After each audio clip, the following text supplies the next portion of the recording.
Welcome to Fairfield High School. We apologize for the delay. You haven't missed much. A 3-and-out from Fairfield to start the game, and they're here to punt it away to East for their first possession. A little bit of technical difficulties, but we're live now. Punt is up.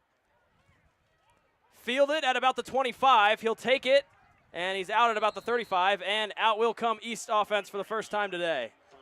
Well, it was a quick 3-and-out for Fairfield. Ran the ball most of the time, 2 incomplete passes from Dominic Back, and I'm excited about the quarterback matchup here tonight, Max. Dominic Back, second in the GMC in passing yards, second in touchdowns. Guess who he trails? JT Kitna, the #1 man in the GMC. Personally, I think best quarterback in the GMC. Obviously, his stats show it. I am excited for this game tonight. Yeah, and especially coming off of a game like last week against Princeton, which was a nail-biter, came down to the very end. Missed field goals and special teams killed East, but JT Kitna had one heck of a game. We start then 1st and 10.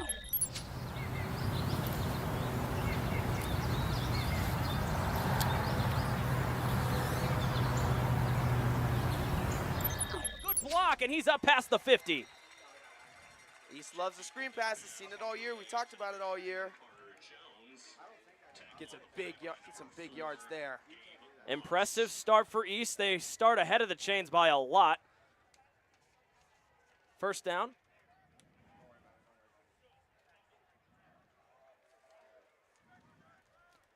Here we go. 1st and 10 from the 48-yard line. Kitna's got two backs in the backfield. Hand off to Peck, his first of the night. Tries to find a hole, and he's able to muscle about 4 yards. Well, Ryder Hooks was the main back last year, or last week. And Chauncey Peck got his reps in the first 2 games due to an injury to Ryder Hooks. Now that Ryder Hooks is back, Chauncey Peck's snaps have been reduced. Trying to get him back in the game here.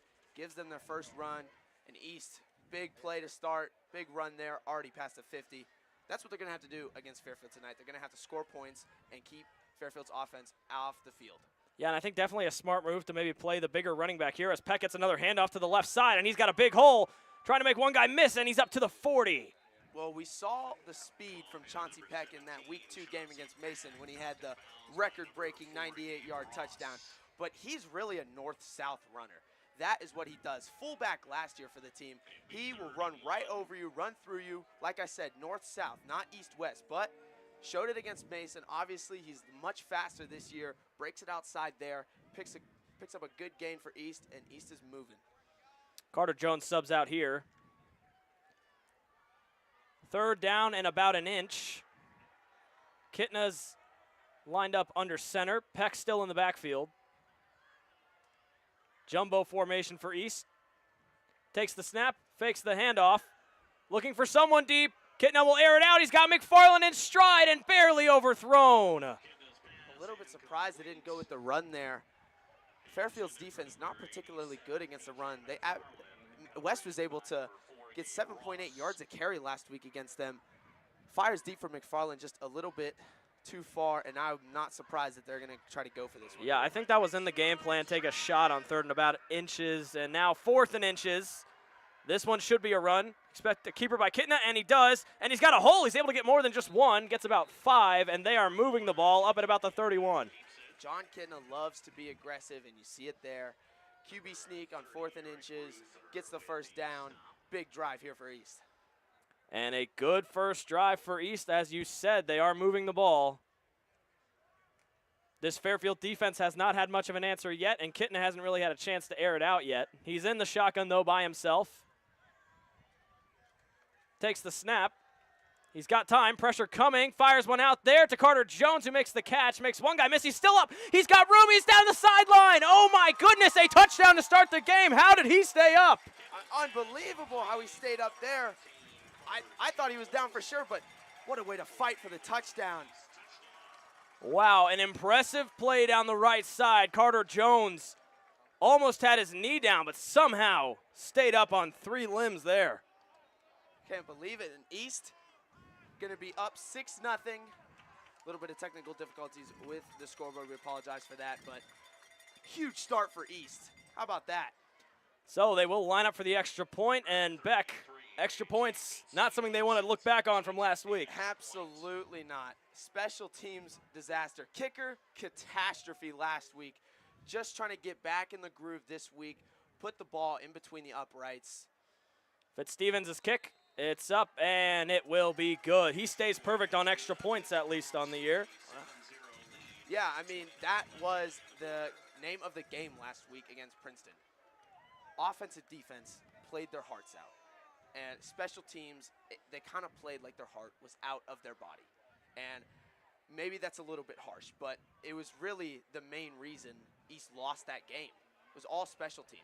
Yeah, East defense really stepped up against a Princeton offense that isn't one of the weakest in the state, and that Princeton defense, one that very few teams have been able to get by, and East was doing it, and really just special teams. That punt, too, that block punt really is kind of what killed the momentum for East there in the third quarter last week, so they're definitely looking to improve on that side of the ball. And this is why I think JT Kidna is the best quarterback in the GMC. You saw the touchdown pass there, and against a top-tier Princeton defense, whose linebackers were amazing, they shut down Sam Wiles of Lakota West. He was able to throw for more than 200 yards, 2 touchdowns. He had a great game against them. Honestly, one that he should have won. But just no other quarterback, I think, in the GMC is going to be able to go out and do that against Princeton. And JT Kidna did, and that's why I think he's the best in the GMC. Kickoff will bounce out of the end zone, and Fairfield will start from the 20. And for the first time on this stream, you'll get to see Fairfield's offense led out by Dominic Beck, the second best QB in the GMC at the moment. Well, stat-wise, but you got to see who he's played. He's played Colerain and Sycamore, and this year for Colerain and especially Sycamore, it's kind of a game where GMC teams are going to get to pad their stats. And, you know, Sycamore's defense, they haven't allowed less than 36 points in one of their games this year. So I think he's dominated the lesser teams in the GMC and struggled against even teams like. Run up the middle there, a big hole. Tyler George had no problem getting 10 yards on that one and a free first down for Fairfield. I mean, Fairfield's really trying to go quick here, trying to catch East defense lacking. No huddle here for Fairfield. They line up back in the shotgun once again. Fairfield an offense that doesn't use any tight ends, and that one is almost picked off over the middle by Carson Schroyer. Dangerous throw there. Probably should have been picked off. This East passing defense has really impressed me this year. I mean, especially linebackers. They have been amazing in this GMC. They shut down Princeton, and I got to say, I'm really excited for that East-West game later in this season. Back in that spread formation, they've got trip receivers to the left. Back looking at the sideline, maybe switching the play. He'll take the snap. This a handoff to Tyler George up the middle, and he gets about 5. A good run on first down. Well, they're going to have to try and contain Tyler George. I don't think you're going to be able to stop him. West wasn't able to stop him, and West has one of the top defenses in the GMC. He got over 100 yards. I think he got actually 100 yards right on the dot on 23 carries. He got 4.3 yards a carry. And almost an impressive catch over the middle there by Braden Miller. And that will bring up fourth down, and it looks like the Fairfield punt team is out once again. They're trying to cut me off when I'm talking with these quick plays. But East defense rising up to the occasion, getting 2 stops in a row. Fairfield not really able to go anywhere. It's what you saw last week when they played West. Just 14 points on the board. A lot of their offense came from big plays. You see a huge chunk runs from Tyler George and a huge pass from Dominic Back, but so far, nowhere to go for Fairfield. Aiden McGuire back to punt it away. His first punt was a pretty good one. A little bit of a high snap, no problem holding it. A good punt. Gets down to about the 30. Zion Neal let it bounce before he takes it.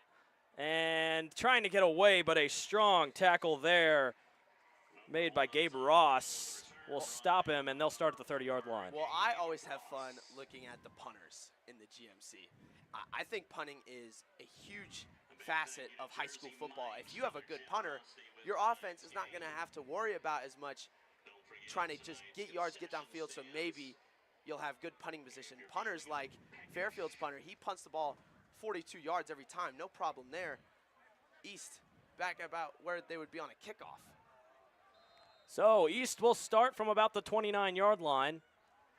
Ryder hooks in motion, a high snap. Kitten is able to field it, broken play, and he just throws that one away. I think that's the first high snap that we've seen this year.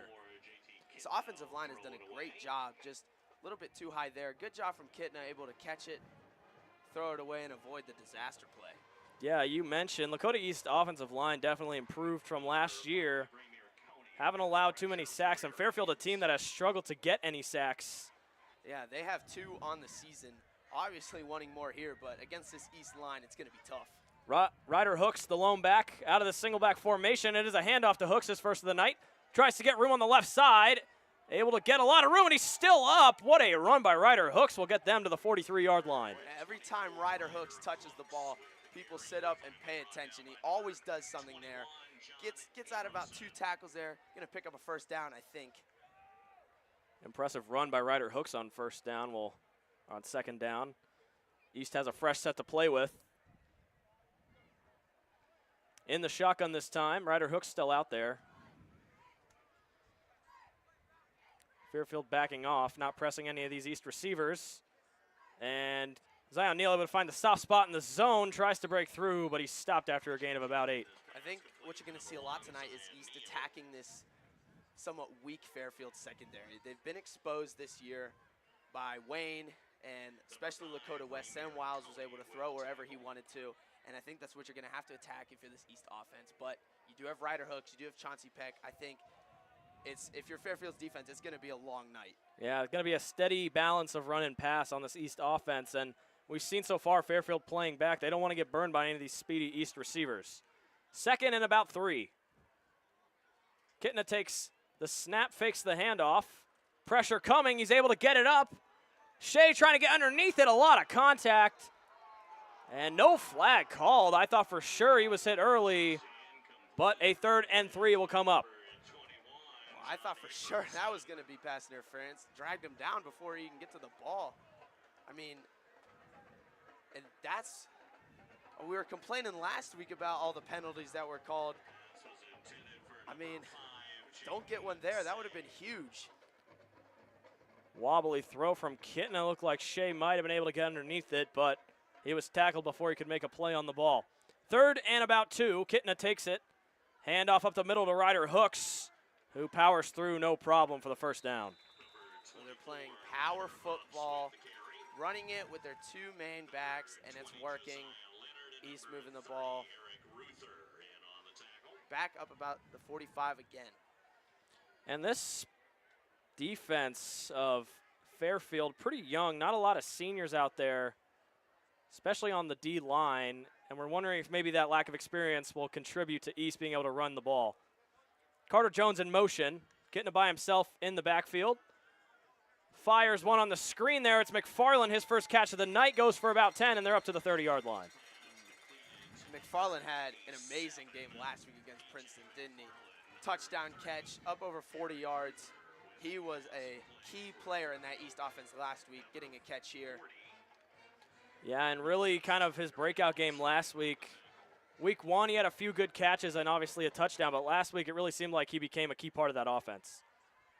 In the pistol, Kitna motions, takes the snap, steps back. Looking for McFarland deep on the corner, and again overthrown. Kitna putting a little bit too much juice on that one. Well, East obviously trying to go deep on this young secondary. You said it, they got a sophomore strong safety and a junior free safety, and just trying to go here, trying to hit the big body that is PJ McFarland, and just a little too much on that throw. Yeah, and if East can score on this drive, it'll be one of their fastest starts of the season. They haven't been up 14-0 at all yet this season. They'd like that comfort. They've had a lot of close games this year. Kitna in the pistol this time. Chauncey Peck is back out there. Takes the snap, fakes the handoff. He'll keep it himself. Gives it to Zion Neal, who's able to field it, and he makes a few guys miss before he's dragged down. There's a flag down at the end of that play. I wonder what the flag will be. Kitna obviously wanted to run there, but had to throw it out to Neal. Looked like it was on the tackle. Waiting for the signal from the ref here. And it's going to be a personal foul. Face mask on the offense on that one. That's going to definitely back him up, well, obviously, but cannot let penalties dictate your drive. You got to fight back when it doesn't go your way. You saw that last week from them. They had huge plays on 3rd and 17 and 3rd and 18. One of them a massive rollout from Kitna hitting McFarland. They showed it last week that they can battle against these penalties. See what they can do here. 2nd down and about 11. Kitna's back in that pistol. Takes the snap. Fires it out to Peck, who is blown up in the backfield, and the ball came out. Fairfield's got it. And I believe Coney was the one that jumped on the ball. And they will call that a fumble. East's first turnover of the night. Well, that'll be Chauncey Peck's first fumble of the season. What a play there from the Fairfield defender, just able to hit it out, and good thing he didn't get up in time to run it back. Now Marcos Tiderman making a huge hit on Peck. Good open field tackle there by the junior, and now Fairfield set up in East field position. Well, now East is gonna have to stop them from moving. They've done it all night. See what opens up for back on his 2nd drive. Last week he was 11 for 20 with 122 passing yards and 2 touchdowns, no turnovers. Really the only bright spot on that Fairfield team that really struggled against West last week. In motion is Ruff, and he'll get the pass out of the backfield, and it's going to be a double pass, trying to find someone open down the right side. He's got him, Braden Miller, untouched into the end zone, but there is a flag down. We'll see if they call this one back. A little trickery there from Fairfield. Wonder if they'll call it back. Hard to know, and I believe they are walking. They're definitely walking back for something. Yeah, and it's going to be on Fairfield, so East gets a lucky break. A smart trick play drawn up by the Fairfield offense. Unfortunately called back. I believe illegal personnel on the field is the call. They'll have to try again. Well, that was a great throw, came out of nowhere, caught me off guard. Luckily, it's coming back. Ashion Ruff, the wide receiver, playing like the starting QB out there. That was a dime to Braden Miller. Unfortunately, it won't count, and they'll have to try again. So it's 1st and about 15. Dominic Back has really yet to air it out. And now stoppage by the officials. Ashion Ruff runs off. Not sure if something was wrong with his equipment. Sir Ronald Floyd will come out, take his place.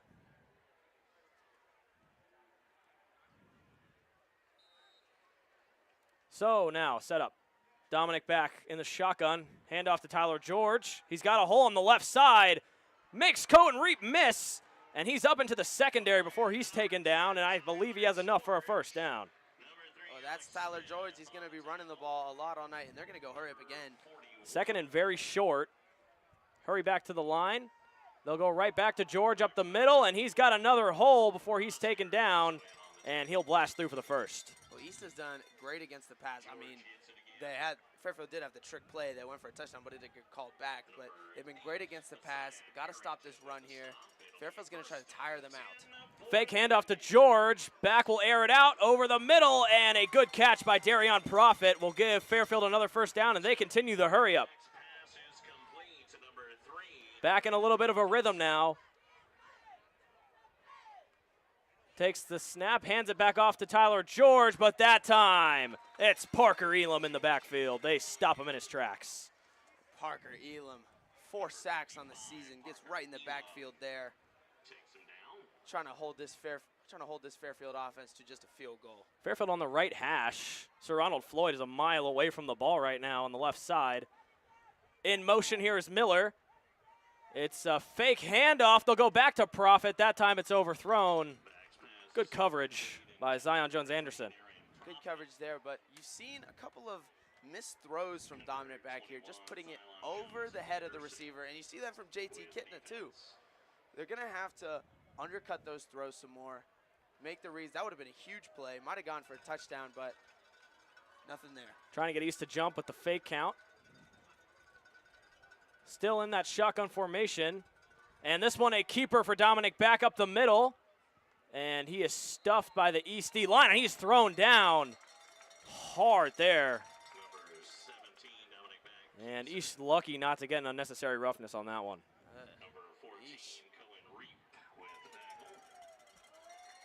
And back looked a little bit shaken up after that one.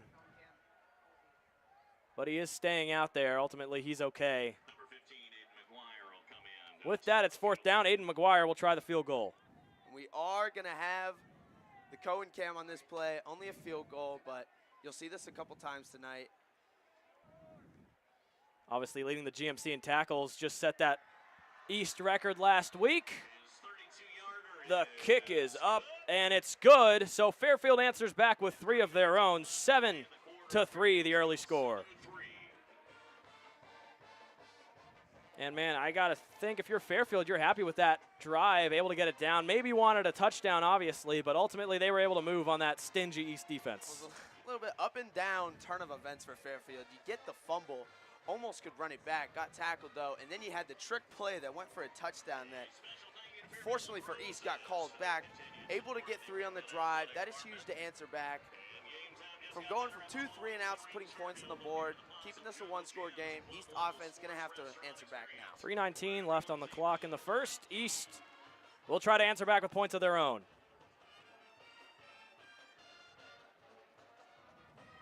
Saw back really start airing it out on that last drive. Like we said, we've got the first and second best quarterbacks in the GMC, at least stats-wise in this one. Emphasis on at least stats-wise.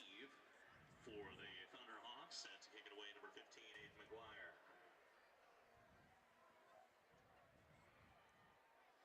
See what East draws up on this next offensive drive.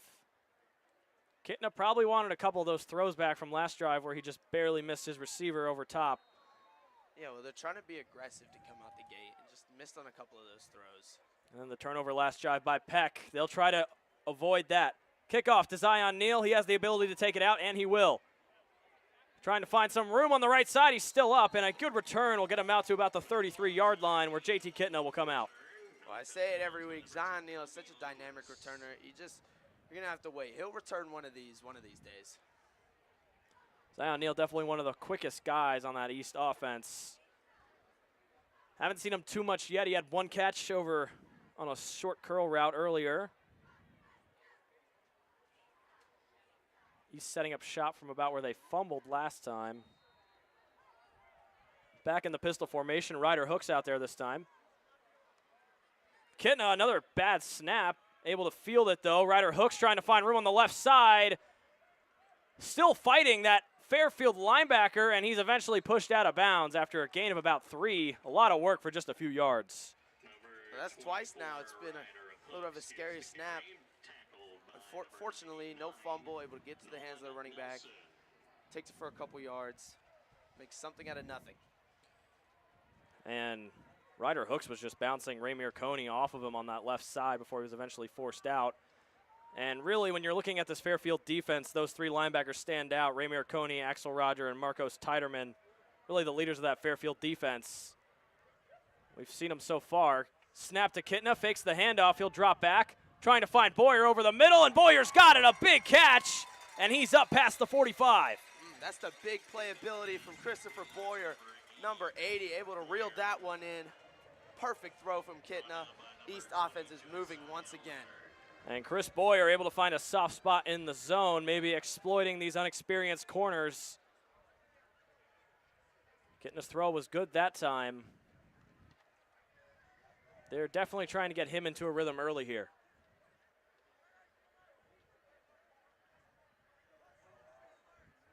Interesting formation here, very bunched up there. Chris Boyer by himself on the right. Kitna will take the snap. Carter Jones will take the handoff to the left side, and he is swallowed up there by Ramir Coney. Nowhere to go on that time. First run for Carter Jones of the game. And that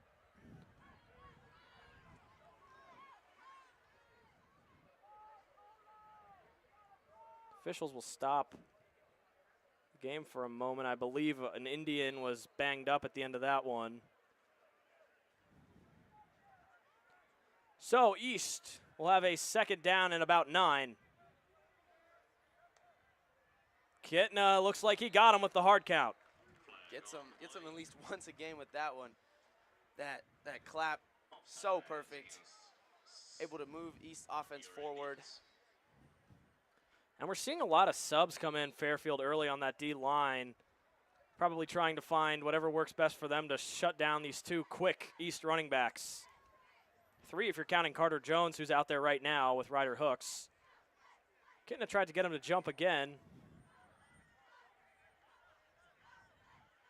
Looks like he'll change the play here. 6 seconds left on that play clock. Jones goes out right. Kitna steps back. He's got a lot of room on the left. He'll take it himself, and he's able to power forward for an East first down. Well, he's been, every week he gets more and more involved in the run game. Had some big runs against Princeton that really helped this East offense out. Able to get one there. Going to be a first down, big run. Yeah, and didn't run too much the first 2 weeks, but we've seen it the last 2 against Hamilton and Princeton. He really opened it up. He's at now over 100 yards on the season rushing. He's got 2 rushing touchdowns, and can't cut out Kitna's legs. He is quick when he gets out of the pocket. 1st and 10. He's in the pistol, trying to get Fairfield to jump again. He thought he did. The ref not going to give it to him. Kitna gets the snap. He steps back, fires one to the right, and McFarland's got it with some room to go, and he's inside the 10-yard line. East is within firing distance of the end zone. They're not afraid to throw it towards the middle of the field in terms of yardage. Now they're going to shorten the gap, going to get into the red zone. Big catch from P.J. McFarland, who's looking better and better every week. McFarland already has 3 catches tonight. He missed one over his head in the end zone. Kitna still not afraid to go his way, and he's really becoming a factor for this East passing game. They're still in that pistol formation. They've liked it this drive. This time a handoff to Ryder Hooks up the middle, who's got a hole, trying to make one more guy miss. And right at the goal line, we'll see what the refs call it. And I believe he's going to be just short. Well, going to be hard to not score here for East. Big run from Ryder Hooks. And East right back up to that line, wasting no time. Hooks wants his first touchdown on the season. And with that handoff, he's going to get it. Touchdown East. They take a 14-3 lead. 13-3 lead. This East offense has been electric to start this game. Obviously, they had the turnover. And there is a Wasp in the booth with us. Got a third commentator in here, and he's not welcome. Like I was saying, East offense starting off strong this game. They didn't have the turnover. Got to think what they might do on that drive. Exploiting this Fairfield defense. East defense just got to hold them to no points. And this one could get out of hand quick. Fitzstevens, second kick.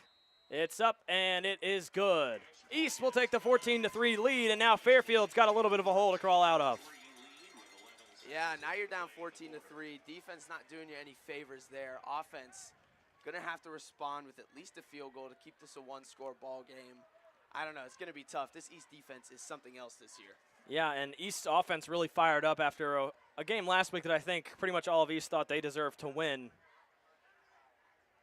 Yeah, Princeton, like I said, offense and defense played better than Princeton's offensive defense. It just sucks when you can't pull out a win like that against a top-tier opponent.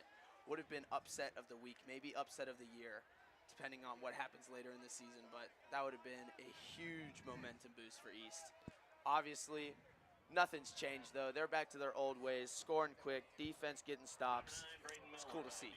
And obviously, though, still catching a lot of the GMC off guard with how well they were able to keep up with Princeton, almost winning that game, losing by a field goal with time running out. Yeah, I think it put the GMC on notice that East is a top team this year. And it'll be interesting to see how Middletown fares against West in another GMC matchup. Middletown currently the only undefeated team left, but they have only played Sycamore and Coleraine. Squib kick here. And East is going to try to jump on it. It's still up. It's bobbled, and I think East is able to get it. Cole Miranda picks it up on the onside kick, and man, special teams is already better than they were last week. What a job from Cole Miranda. East offense right back out on the field, trying to get another quick score. John Kidna, man, he loves those onside kicks. Gets it there. And that time, It seems like right now all the momentum is on East side, and Fairfield's got to be careful now. They don't want this one to get out of hand before we even get to the second quarter. This is probably the strongest first quarter we've seen from East this year. Already up 14-3, trying to put up more points here. This would be huge for them. And I don't think Fairfield knows what just hit him. Not at all. I mean, defense back out on the field after suffering the touchdown. They're going to have to try and stop this East offense, who is on their side of the field again. This young D-line did not have a chance to rest. Kitna fakes the handoff. He's airing one out deep, looking for Shea in the end zone. He tripped up in the middle of that route, and I think that one was over before he even threw the ball. Well, like you said, and like I said, they're going to try and beat them over the top, exploit the secondary. It's just a matter of time before one of these balls falls into the hands of a receiver. So with that, the first quarter will come to an end. We will step away for just a second and see you back for the second.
Welcome you back for the start of this second quarter.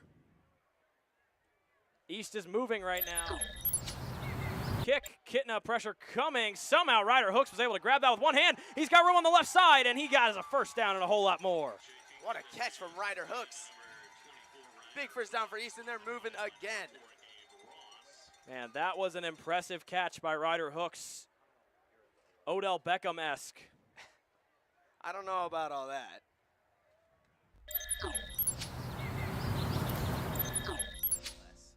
First and 10. East already in the red zone on this drive. They're hoping to make it a three-possession game. Kitna, another bad snap, way too high. He's going to try to chase it down. Looking for someone now, trying to make a play out of this. And an interception. Maybe not the smartest throw over the middle. Fairfield will get the ball back. There is a flag down. I believe Eric Ruther is the one that made the interception. And Fairfield with a big break there. That'll be 2 turnovers now for East. And you got to avoid those in this game. I mean, the only way this Fairfield defense is stopping you right now are these turnovers. I mean, it was a great job from Kitna, able to... and a ref is down at the moment. Training staff will check him out. He was in a lot of pain. We're going to step away for just a second while they check out the ref.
welcome you back. The ref that collapsed on the field, he was able to walk off on his own power.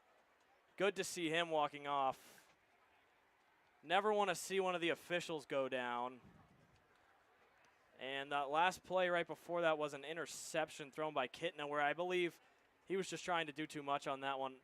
Bad snap. He was trying to make a play out of it, and I think Beck trying to do too much on offense. Well, yeah, he's been great all year with taking care of the football. Only one interception. That'll be his second.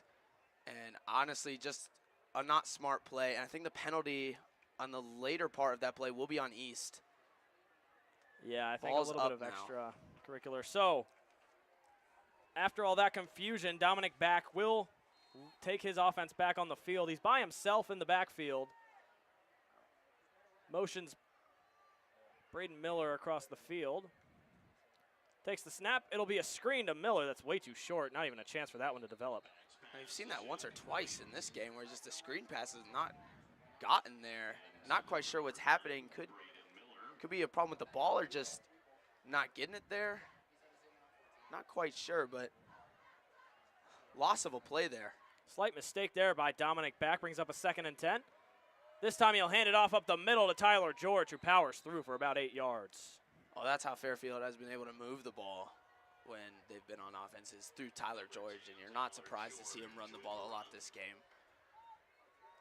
And this time a keeper by Dominic Back, who's got enough for the first down, and he is brought down hard by East linebackers. But I believe those chains will move. Well, like you saw last week against Princeton, who had D'Angelo Birch, Dominic Back is a mobile quarterback. We're back to this hurry-up that Fairfield's been running in this first half. Handing it off up the middle to Tyler George, and that time he swallowed up, and the ball came out there. It's in Cohen Reap's hands, and it's East ball. What a development there. I thought I saw the ball come out. Obviously, it did. Cohen Reap, fumble recovery. I think Carson Schroyer the one that popped it out. Well, huge play there. East can be back on offense. Got to avoid those turnovers like you saw in the last drive. Keep moving it down the field. Work the ball. This Fairfield defense is only going to be able to stop you through turnovers. So you just avoid those, you'll be okay. And what a play there by the East defense. 1st and 10. Kitna will try to erase that interception he threw on the last drive. He's in the single back formation. Ryder hooks the lone back, takes it to the left side, trying to find a hole.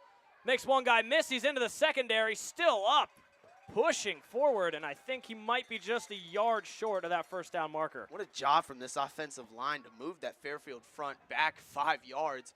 And when Ryder Hooks has space, you know what he can do with it. Picks up about, that's a first down. They mark it up. I thought it was going to be 2nd and short, but big first down. Impressive run there, gives them a first down. Ryder Hooks just wouldn't go down.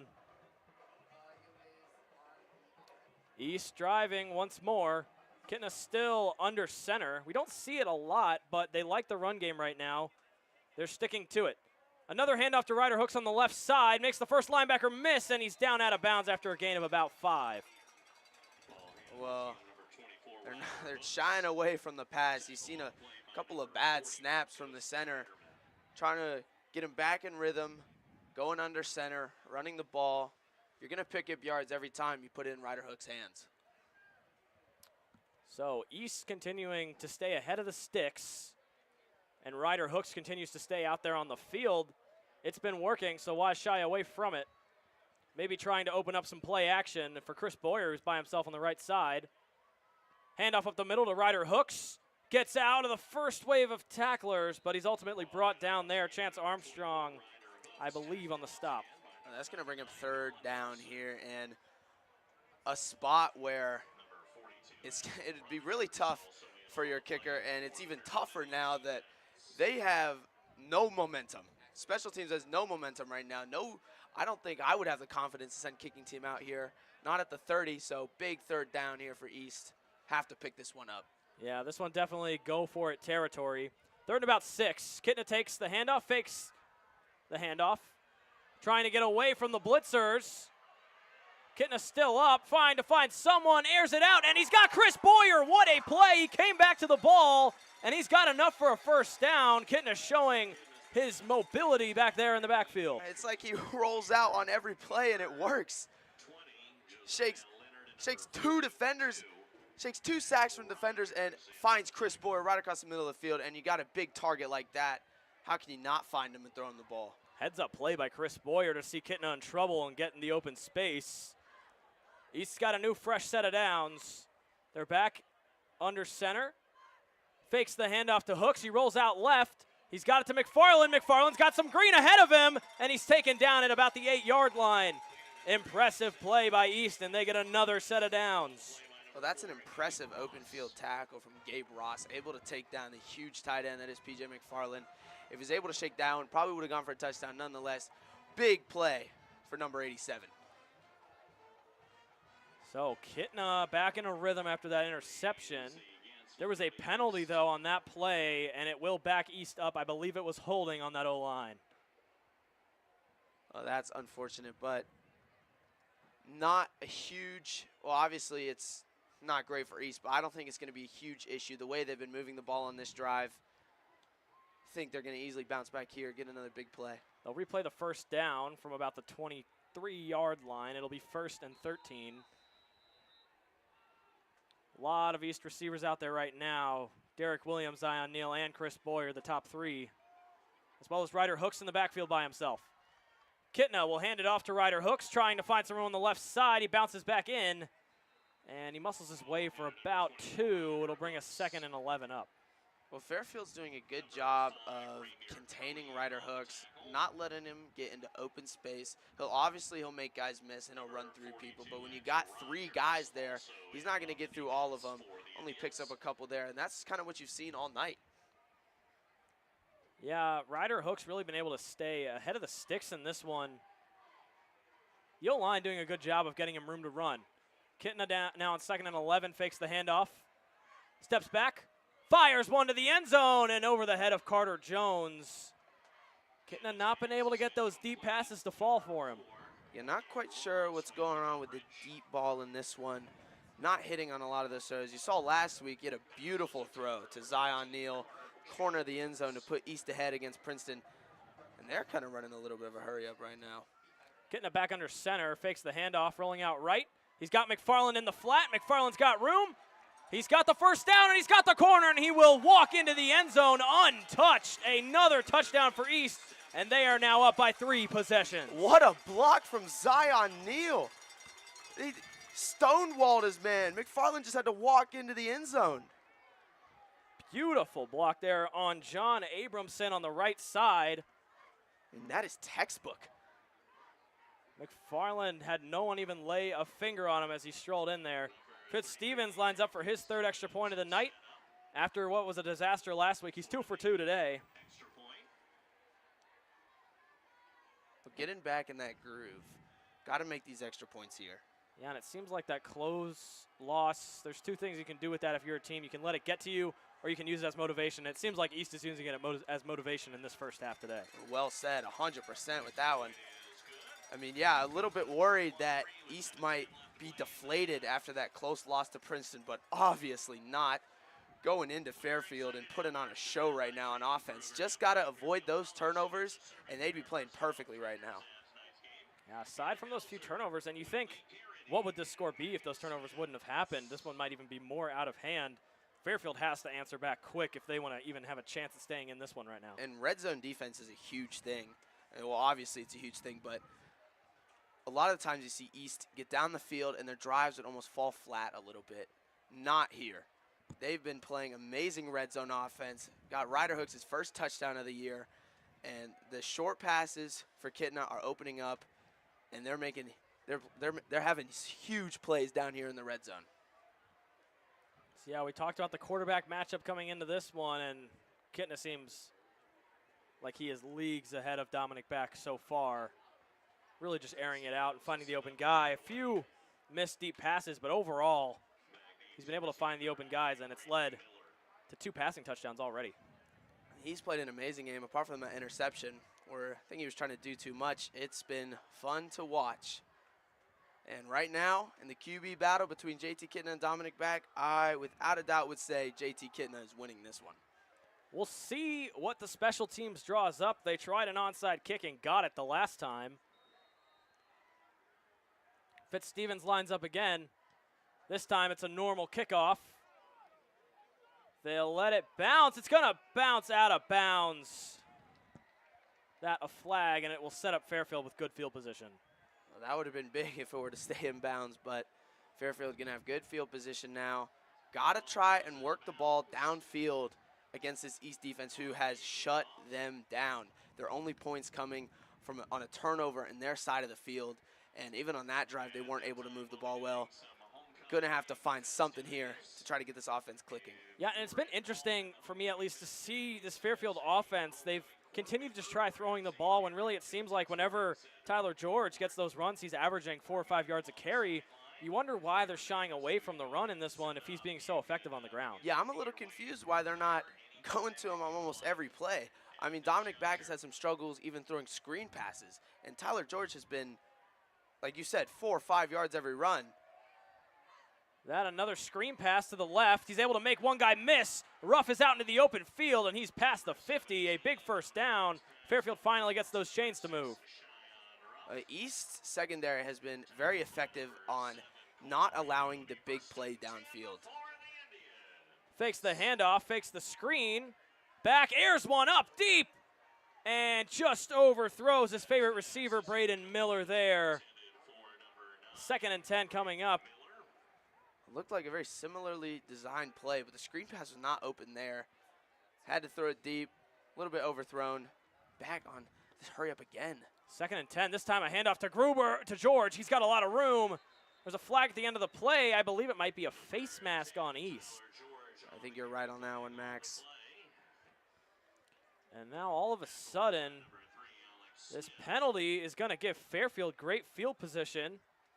We apologize for the camera technical difficulties. We're working those out right now, but Fairfield is deep into East territory right now. Well, they've been aided by that penalty there, but like we said, they put the ball in the hands of Tyler George. He's been moving for him. Got to stop him here. Clock ticks below 7 minutes.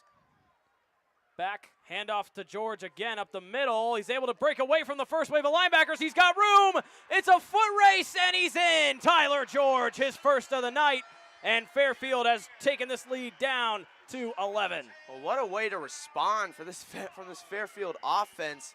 Not phased at all. Move the ball right down the field, gets it to the end zone. Tyler George, it's going to be a long night if you're not able to contain him. And Beck, we talked about it at the beginning of the drive. Why haven't they been using Tyler George? And right there, we see maybe regretting that early on because Tyler George just carried that ball into the end zone. Really the only reason they scored on that drive. McGuire lines up for the extra point. No problem for him. It's good. Lead down to 11. And Fairfield maybe showing East there's some life left in them yet. Well, this is what I've been thinking. I was kind of expecting a kind of high-scoring game almost. More like it's going to be a 38-28 type of game. But if East's offense is able to keep scoring points, keep moving the ball down the field, and East defense is able to get some timely defensive stops, this one is not going to be a problem. We saw at the beginning of the game, first quarter defense was shutting them down. Just going to have to contain Tyler George, and I think if you're able to do that, you're still going to dominate this game like East wants to do. Yeah, definitely can't let that one score hurt any of your momentum, and East has really been moving on offense. I don't think we see any real changes on the East offensive side of the ball, maybe just more urgency to score touchdowns and not field goals, as Fairfield just showed right there. They're still able to score. Yeah, well, you're not going to hold Fairfield down for long. They put up 14 in the first half against West. Just like West did, they got to keep scoring points and get some timely stops on defense. Fairfield's defense is not built to get their team back into the game. Big drive here for East. Cannot let Fairfield take momentum. So the kick is a squib up the middle. Bounces to Chauncey Peck, who will take it. And the kicker there on that one, McGuire, makes the tackle. And East will be set up at about the 32. Unexpected play there from the kicker. Yeah, Chauncey Peck, the running back who has the East record for longest to run, 98 yards, is swallowed up by the kicker, McGuire. Kind of just blasted up the middle. Impressive play. Nonetheless, it's 1st and 10 for East. And it will be interesting to see what they come out with here. 6:21 left in the first half.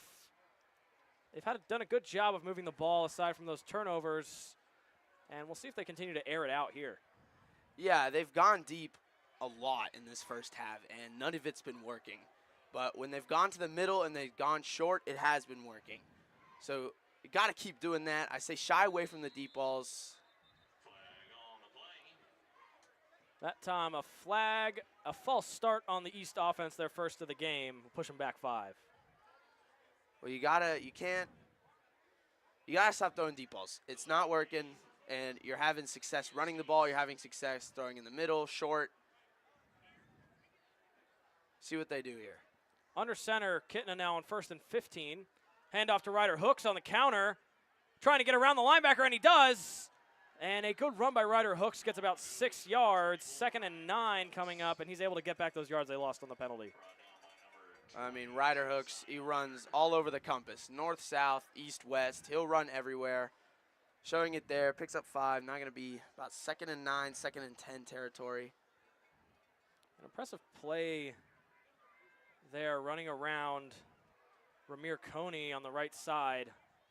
One of the better linebackers in the GMC. Ryder Hooks just outruns them. 2nd down and 9. Kitna steps back, fires one. That's just way over the head of Chris Boyer. Not sure. They're just not on the same page tonight. Not quite sure what happened there. And from really both quarterbacks, the deep ball has been non-existent, not working at all. You saw it there over the head. You've seen it from Dominic back throws going over the head. It's going to be a short yardage kind of night. Yeah, and I know it's an excuse. The wind could be a factor, but really it just seems like both quarterbacks are putting too much on the ball when they're airing it out. Kitna steps back on 3rd down and 9. Fires one over the middle, a dangerous play. It's tipped, but Jaden Shea is able to make the catch. Well, Jaden Shea he hasn't had the most receptions, but all of his receptions have been huge ones. Had the touchdown against Mason, had some huge catches in week 1. It feels like every time he touches the ball, it's in a clutch situation. Yeah, and Tiderman was almost able to make a play over the middle on that ball. Kitna with a little bit of a dangerous throw, but it works. 1st and 10 for East. Under center is Kitna once again. Handoff to Ryder Hooks up the middle, who gets through the D line, but he's stopped after a gain of about 4. Well, Fairfield's defensive line playing up to the task, stopping Ryder Hooks. I mean, last week they played Lakota West. Lakota West running back was able to run 4 touchdowns on him. West averaged 7.8 yards a carry. Obviously, ironed out some of those problems here, not letting Ryder Hooks run anywhere he wants to. Yeah, and Ryder Hooks averaging 5.6 a carry this season. As he gets another handoff to the right side, he is taken down awkwardly. Flags come flying in. Hard to see from here. I believe it might have been a face mask. His helmet flew off. We'll see what they call it.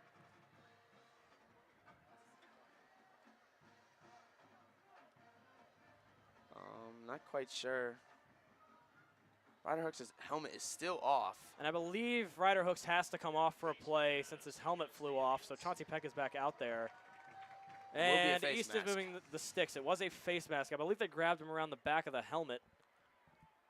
Crucial mistake by Fairfield. That sets him back 15 yards. Yeah, well, East offense, they have showed no signs of slowing down. I mean, the only times they've been stopped is on turnovers, and they're obviously trying to avoid those on this drive. You saw a dangerous pass earlier, though, but already back up in Fairfield territory. Kitna steps back, airs one out for Zion Neal. He beat him, and he's able to get it. I think he's out of bounds at the 1-yard line, and it's a touchdown. Wow, what a route by Zion Neal, and Kitna was able to dot him up in the corner. Well, I will shut up about the deep ball. What a throw. And I said it earlier, it's just a matter of time before one of these throws falls right into the breadbasket. What a play, East offense on fire right now. And what an athletic play by Zion Neal to position himself to catch it inbounds, get it over the pylon, And East is slowly running away with this game in the first half. Fairfield definitely going to have to make some adjustments in the locker room. Well, Fairfield's going to have to try to keep up with this offense, and that's going to be really hard to do. Obviously, like you said, going to have to make some second half adjustments. Fitzstevens continues to be perfect on the night. Looks like that week of practice was a long one for special teams, but it worked out. And now East has a 28-10 lead, and they are really demanding this game. Well, yeah, now it's 28-10, and Fairfield's offense, and I think East took the momentum away quickly. And now Fairfield's offense is going to have to come back out on the field and score again. And you're not going to be able to do that easily against this East defense. They're not going to let you score on every drive tonight. And Fairfield has really kind of put themselves in a tough situation where it seems like now their offense is kind of clicking a little bit, but they started off so slow. They've got a pretty big deficit that they've got to come back from, down 18. They're going to have to score every single drive. Really no mistakes on offense if they want to come back. Well, yeah, and you're going to have to count on East offense having no mistakes on offense. I mean, this defense is obviously, you're not going to score on every drive on this defense, and East offense on fire right now, just can't turn the ball over, and they'll move the ball down the field on every drive. Yeah, and I think Fairfield and in the locker room maybe will switch to more of a DB-focused defense, still running 4 linemen, trying to account for that East run game, but they're going to want an extra safety or something out there if Kitna starts connecting on these deep throws. And I was very critical of the deep throws, but perfect throw on that one. Fitzstevens to kick it off. 4 minutes and 30 seconds remain in the first half. Fairfield will try to score before going into halftime. East does get the ball first in the second half as Fairfield takes it out. Makes one guy miss, but he's ultimately taken down at the 15. Fairfield's backed up now, starting could be the last drive before halftime. Yeah, well, now they're going to have to go 85 yards on this drive, not starting at the 40 like they did the last time. And if East can avoid those defensive penalties, it's going to be hard to get down the field, especially if you're running the ball in almost every play. You only got 4 minutes, 24 seconds left. Going to have to try to push the agenda, throwing the ball, and that's where mistakes can happen. Yeah, and East got to be careful, though. Tyler George has a little bit of momentum. He really carried that Fairfield offense on the last drive. Obviously, only 4 minutes, 24 seconds remaining. Can't rely on the run the whole time, but we should see Tyler George be more involved going forward. Yeah, not going to be able to have a Mason-esque drive. 21 plays, a full quarter off the clock. Going to have to throw the ball here, but. So with that, a timeout called by Fairfield, their first of the half, and we will step away for just a moment.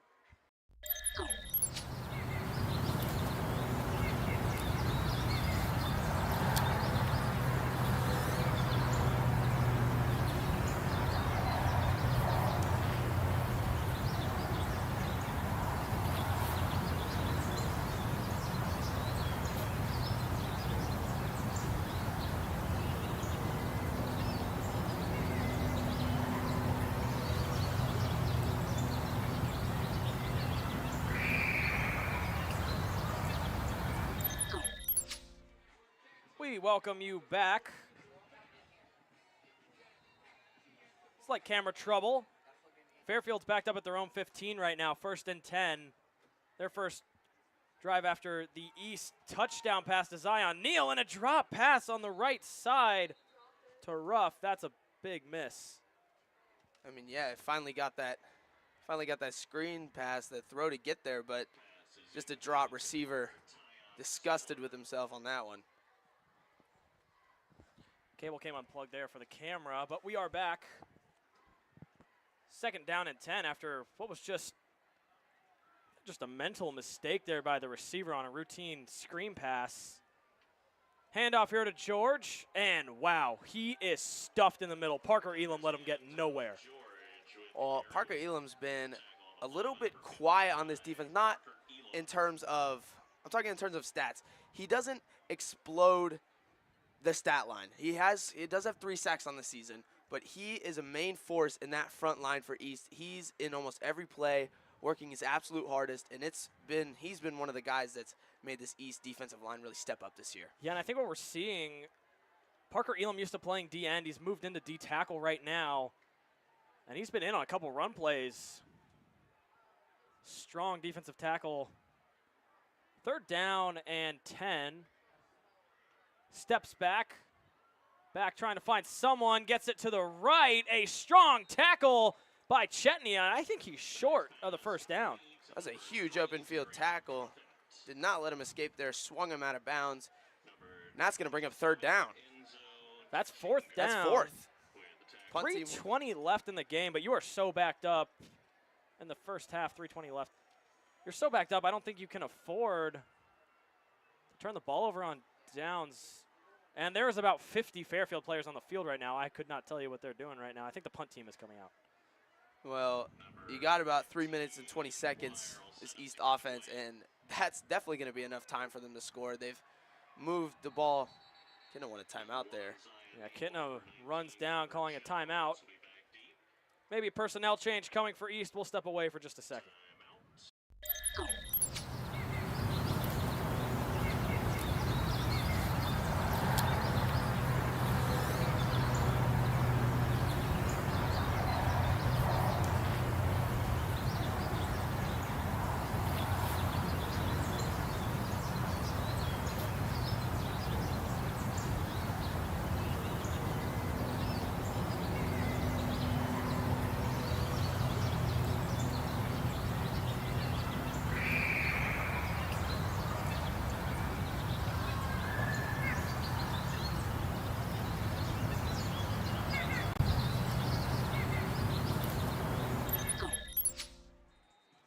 We are back for the Fairfield punt.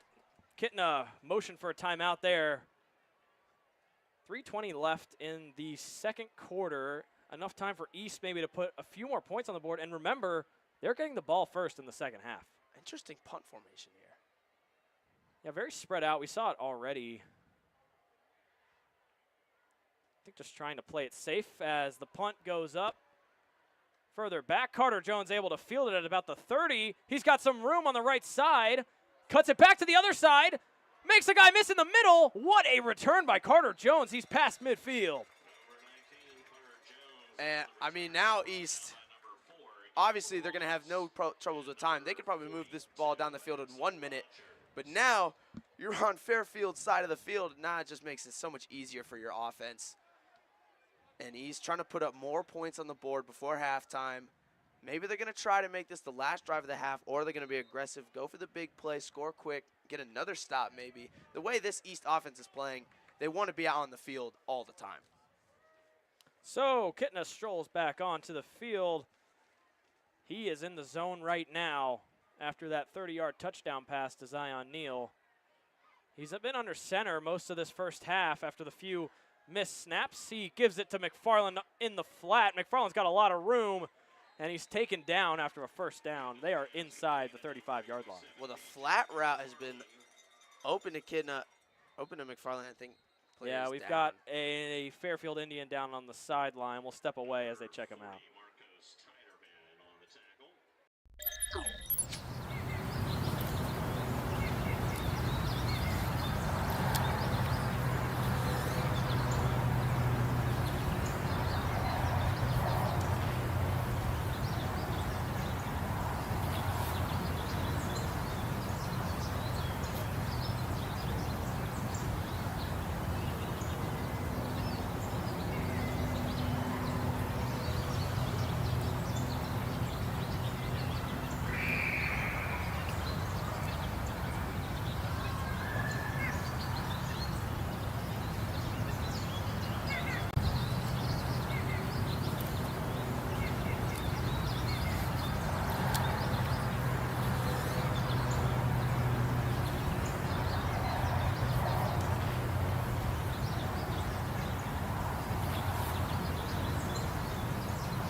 welcome you back.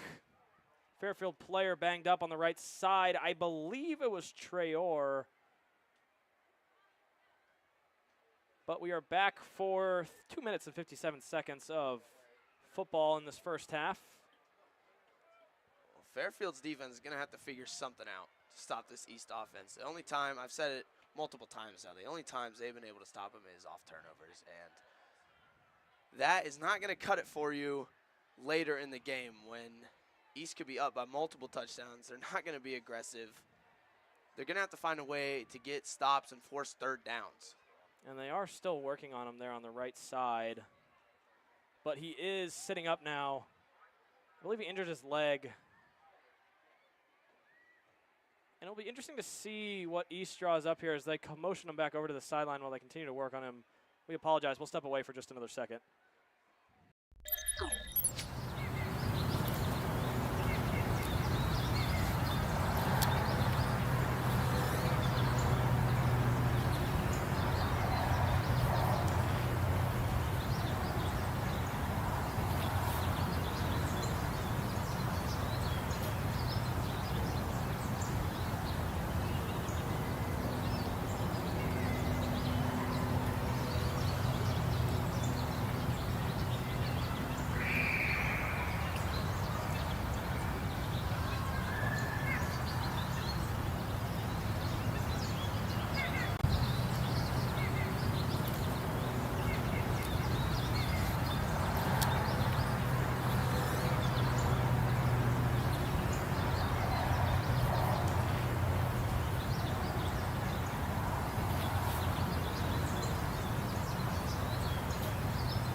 And we welcome you back for just a second. Want to give an update. The Fairfield player is still down. They're bringing out an ambulance for him.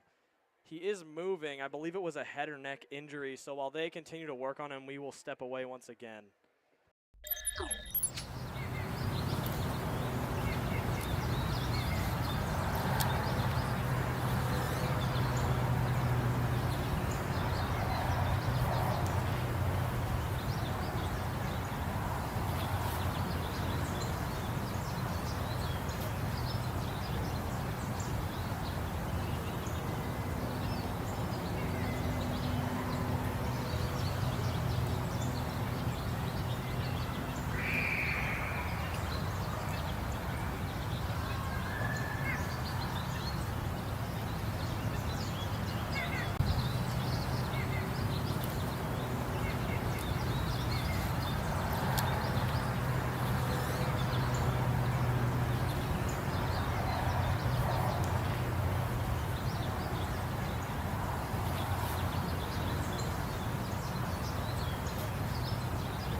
welcome you back.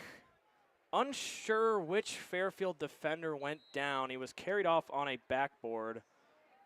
He was moving, though. Good news there. We hope he's okay. But we are now back to football. 2:57 left in the first half.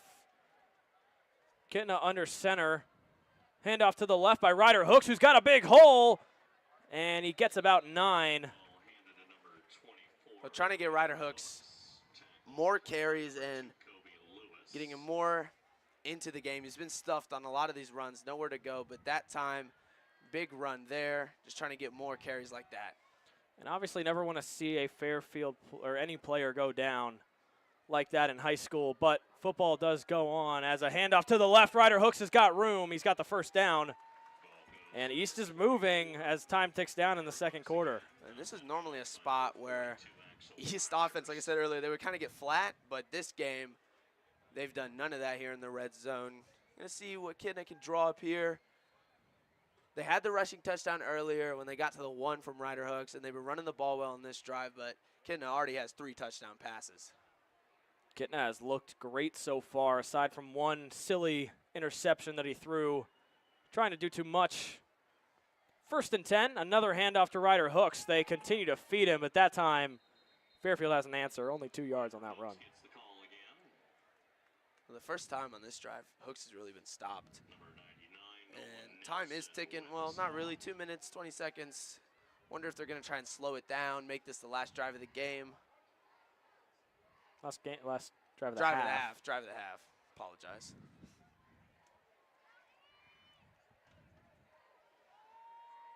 Clock is ticking below 2 minutes. Kitna under center.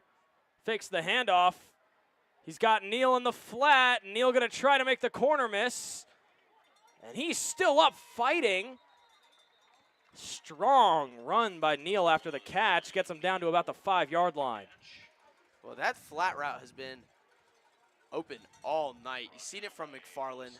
Zion Neal there. Fairfield is getting lost on those. No trouble for Kitna. And now they're inching closer. And we apologize. Camera flickering. It is 1st and goal. Handoff to Peck on the left side. He's got room, but 2 Fairfield linebackers swallow him up there. Kobe Lewis makes the tackle. Well, Fairfield trying to get their first red zone stop of this game. We apologize for the video feed. We're trying to get it fixed right now. Number 24, Ryder Hooks with the carry. Number 21, Faulty wire in the booth. We're trying to get that sorted out. It is 2nd and goal from about the 4-yard line. And I believe our video feed is back up. I think they will try to make this the last drive of the half. Handoff to the right. Chauncey Peck. And Chauncey Peck was trying to find a hole. He stopped at the 1. He's trying to find an opening. Maybe just waited a second too late, and Ryder Hooks marches back on the field as 30 seconds are left in the second quarter. This is going to bring up 3rd down. You saw them running in for the touchdown with Hooks in the first quarter from the 1. Maybe they'll go back to that here. I mean, it worked. The run game has been clicking. Hooks was hungry for his first touchdown coming into this one. Kitna steps back, airs it out to the right side. And Zion Neal has his 2nd catch for a touchdown in this one. And the Thunderhawks have a comfortable lead here as we go into halftime. Yeah, well, scoring with 8 seconds left. Another huge touchdown. They're going to be up by 25 at half. This is the best showing that we've seen from this East offense this year. They're on pace. If the extra point is good, they'll be on pace to score 70 points. Huge showing from JT Kitna. 4 first-half passing touchdowns. What a night he's had. And I think we're finally seeing John Kitna's vision of what he wants this East offense to do, as Fitzstevens is 5 for 5 on extra points in this one. That has not been an issue like it was last week. Time left for one more kickoff. Should be the last thing we see in this first half, and Fairfield's got a lot to talk about in the locker room. They're going to have to find a way to try and do something in this game. They had the touchdown drive that was heavily on the back of Tyler George, but that last drive for them, East was able to stop him, forcing that 3 and out. And it's going to be tough to come back in this one when your whole offense is your one running back. And with that, Kitna now has 11 touchdowns on the year. To just 2 interceptions. He's really stepped up in year 2 at East. We saw flashes year 1, obviously led the GMC in yards before he went down with an injury towards the end of the season, but he's kind of a different animal this year. He really seems to have worked a lot in the offseason to come back from that injury, and I think it's safe to say, has come back a lot stronger. Yeah, with all the doubts that people might have had of him, how is he going to play coming back from that injury? And, I mean, this is it. Best quarterback in the GMC. So the kickoff coming. It's a squib, fielded by the linebacker over the middle. 2 seconds are left on the clock, so Fairfield will get a chance to run a play. Maybe in Hail Mary range. Gonna have to get your receivers down there, though, before. Wonder if they'll just run it out, go into the half. Yeah, if you're Fairfield, I mean, you might try a Hail Mary considering East is getting the ball first in this second half. Fairfield really has backed themselves up into a spot where it's going to be tough to come back in this game. Well, yeah, like I said, when your whole offense is just that running back, dominant back has not really gotten into a groove in this one, it's going to be real tough. Way on the right hash.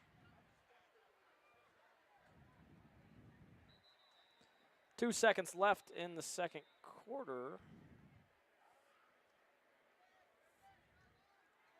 Stoppage by the refs. Maybe one handoff up the middle, or we might see a Hail Mary. It looks like we're going to get the latter as pressure is coming, and back is going to get swallowed up by Parker Elam, who's having himself a night. His second tackle for loss, and with that, we will go to halftime. We appreciate you sticking around through our technical difficulties. We will see you back for half number 2.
welcome you back for the second half of football. East has a commanding 35-10 lead, and they just look like the better team out there.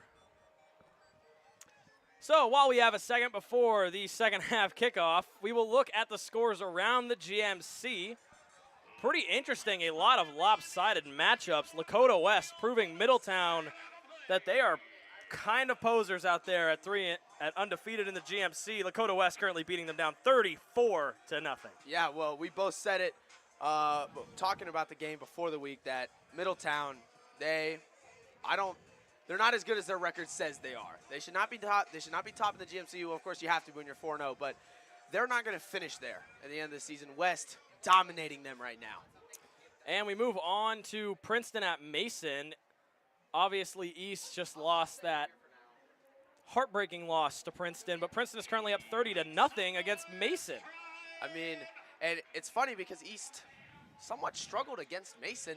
That game only ended 20-13, and you hang with Princeton, and now Princeton's destroying them. It's got you thinking that this team really maybe they didn't know who they were before that Princeton game. As the kickoff comes, Hamilton at Oak Hills, 28-0 for Hamilton, which was also surprising. Oak Hills, we thought, would be able to keep up in that game, but Hamilton's really put the pedal down and scored 4 touchdowns unanswered. As the kickoff bounces at about the 4, Neal will take it upfield. Had a hole. There's a flag that comes in late. He was tackled about the 30. Not sure who it's going to be on. I mean, going back to the Oak Hills game, Oak Hills started the year somewhat strong, but they've been getting blown out these last couple games. I mean, they did go into Colerain, get a big win there, but they turned the ball over 5 times against that Mason defense, and now they're getting blown out by Hamilton, who East did beat in overtime. And then for our final matchup, we'll look at what we are calling the Toilet Bowl, the 2 bottom teams in the GMC, Colerain and Sycamore. And it's a nail-biter over there, 7-7, only managing to score 1 touchdown for both sides. And, man, I mean, I think we both expected Colerain to be able to kind of run away with that one. Well, the way Colerain has played against teams like Middletown, and they've been able to score points, and their defense, while they do allow a lot of points, haven't let games really run away from them like absurdly, like with the score. And Sycamore, it's been the complete opposite. I mean, the least amount of points they've allowed is 36. They've been getting steamrolled by these teams, but now Sycamore's probably thinking this is their best chance to win a game this year. They're giving it their all against Colerain. Interesting to see who wins that, the Toilet Bowl. Yeah, both those teams looking for their first wins of the season and what could be their only wins of the season. We'll check back in on that game later on. For now, it's 1st and 10. Kitna tosses it out left to Ryder Hooks, who's had a great first half. And he is still up on his feet. A huge run. Gets out of another tackle, and he's eventually brought down at the 34. And he's picking up right where he left off. Well, East is going to try to get that run game moving more. And I hate to say it, but another Fairfield player down on the ground. Yeah, we have a Fairfield injury. We'll step away once again.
welcome you back. Fairfield corner John Abramson was able to walk off on his own power with help of a couple training staff. Hope he's okay. 1st and 10 for East.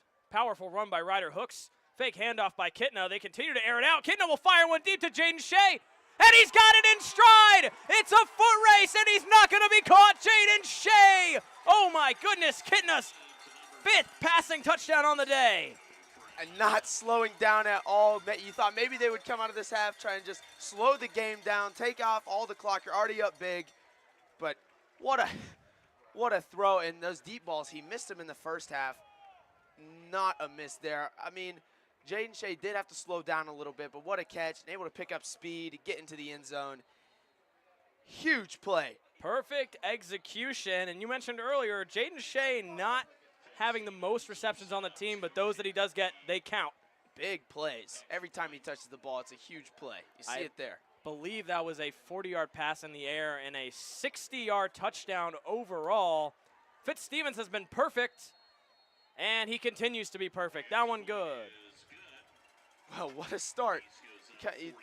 First play back from the injured Fairfield player, and it's a touchdown. I mean, East offense not slowing down here, on pace to score well over 60 points, barring a offensive slowdown. Like, you wonder if you're up this many points, are you going to slow down? You're going to just keep running the ball, or what are they going to do? I mean, Kitten is having a night, 5 touchdown passes in the first 3 quarters.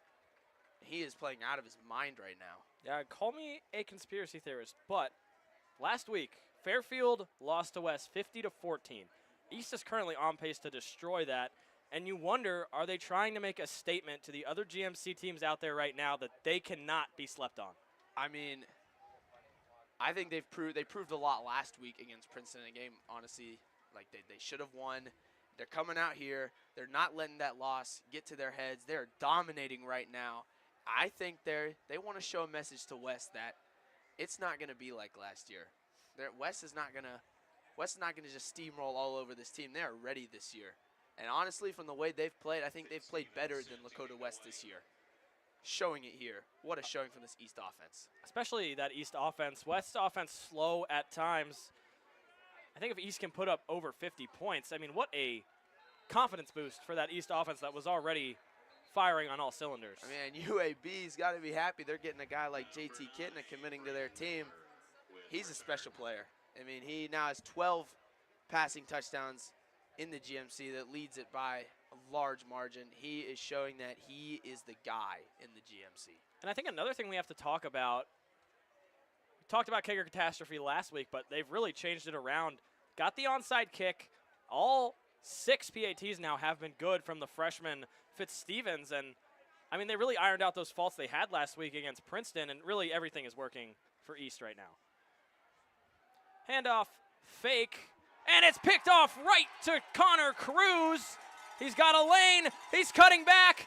He could go all the way. He's going to go all the way. A pick 6 for East. Oh, my goodness. And with that, it's 48-10, and they have a chance to beat West's score from last week. What is going on? I mean, this game is getting so far away from Fairfield. I'm not sure what went wrong on that throw. That'll be Dominic Back's first interception thrown of the season. That'll be Connor Cruz's second. Huge pick 6 there. Fairfield is shell-shocked right now. All the momentum on East side, and you got to think, try to run up the score, annihilate West's 50-14 score. And man, they're playing like this against Fairfield. I don't want to know what it's going to be like when they play Colerain and Sycamore. And I think excessive celebration going to be called on East. Yeah, unsportsmanlike conduct. A little too excited for the pick 6, but I think when you're up 48-10, you can be. And what a showing going into Fairfield. Going against a offense that played great the first 3 weeks, and a quarterback that has looked great throwing the ball the first 2 weeks. They have shut him down, and Fairfield is looking a little lost right now. Fitzstevens lines up for his 7th extra point of the night. East has a chance to go up by 39. And no problem there, they will. Well, perfect This on extra points. just really padding the stats of everyone on that East team. Well, going back to what you were saying about kicking, and extra points have been perfect. They've not had to kick field goal. East has not punted all game. The 2 times they've been stopped were turnovers. East has not punted the ball. And 49 points, 42 points on total offense. That is absurd.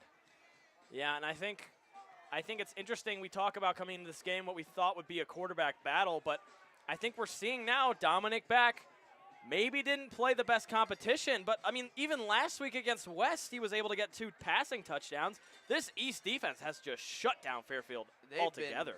They've been amazing all year, and this game will definitely, without a doubt, put the GMC on notice if that Princeton game didn't already.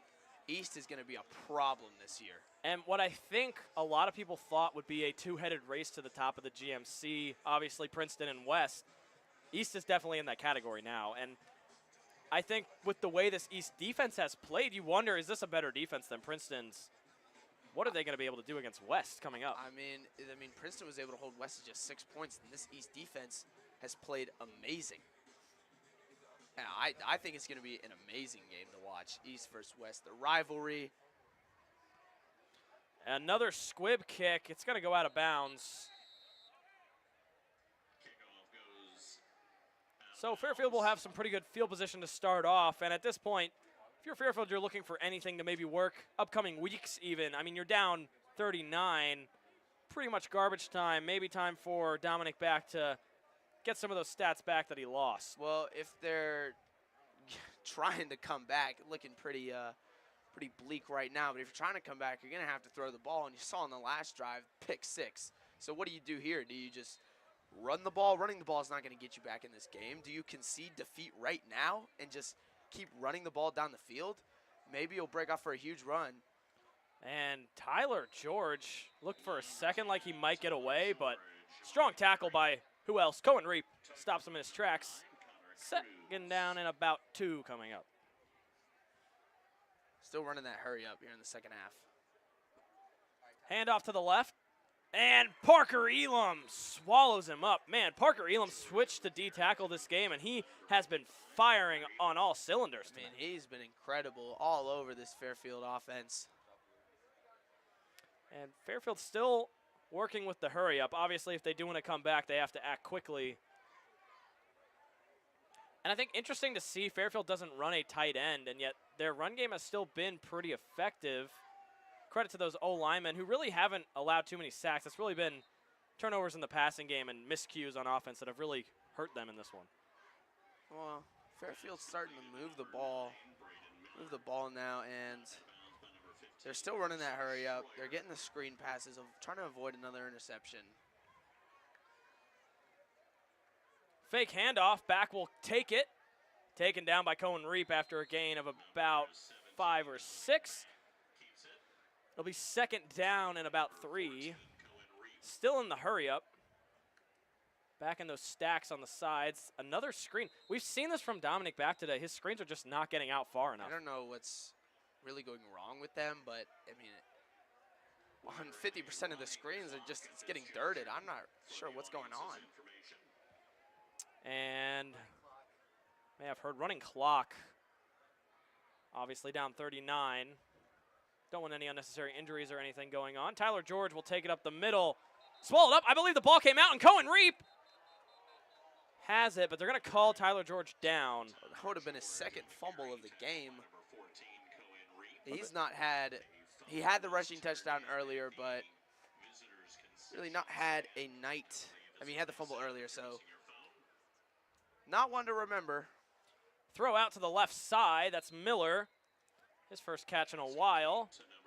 It's going to be enough for about 6 or 7, and the chains will move for Fairfield. Fairfield did a good job on this drive. Moving the ball, slowing the game down. You're down by a bunch, but... And I'm not sure what's going on with Dominic Beck right now. It might be in his head, but that is 3 screens now we've seen just go right into the dirt. I am almost, I'm puzzled on what's going on there. So, 2nd and 10 after the miscue on first down. A handoff to George. Really just kind of running it up the gut right now, and it's working. He gets another 4. Yeah, well, he did have the fumble earlier, but he is averaging good yards per carry. East has done an amazing job this year stopping the run. Some struggles here against Tyler George, but and that time Dominic Back's able to escape from the backfield, and Fairfield will get a touchdown. Shouldn't matter too much, but they do get points on the board nonetheless. well, Fairfield able to drive the ball down quickly on that East defense, trying to just not let this one get really out of hand, but you're going to have to give the ball back to this East offense, who's just on fire right now. And Back, after all those miscues on that drive, was able to find a hole up the middle. I think everyone on East was expecting a handoff. Here's the extra point from McGuire. And it is good. So 49-17 our score now.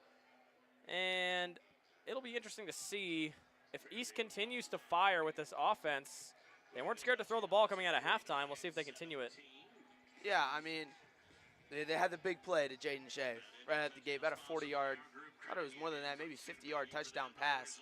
See if they go back to it here. They were running the ball with Rider Hooks. That was working.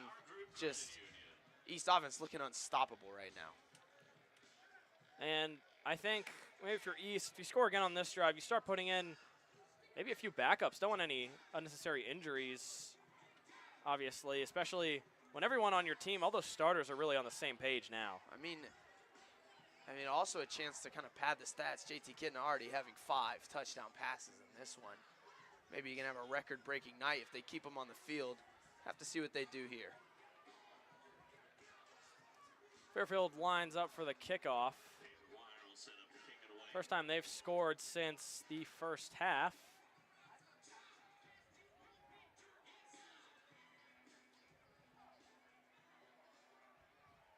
Back deep as always is Zion Neal.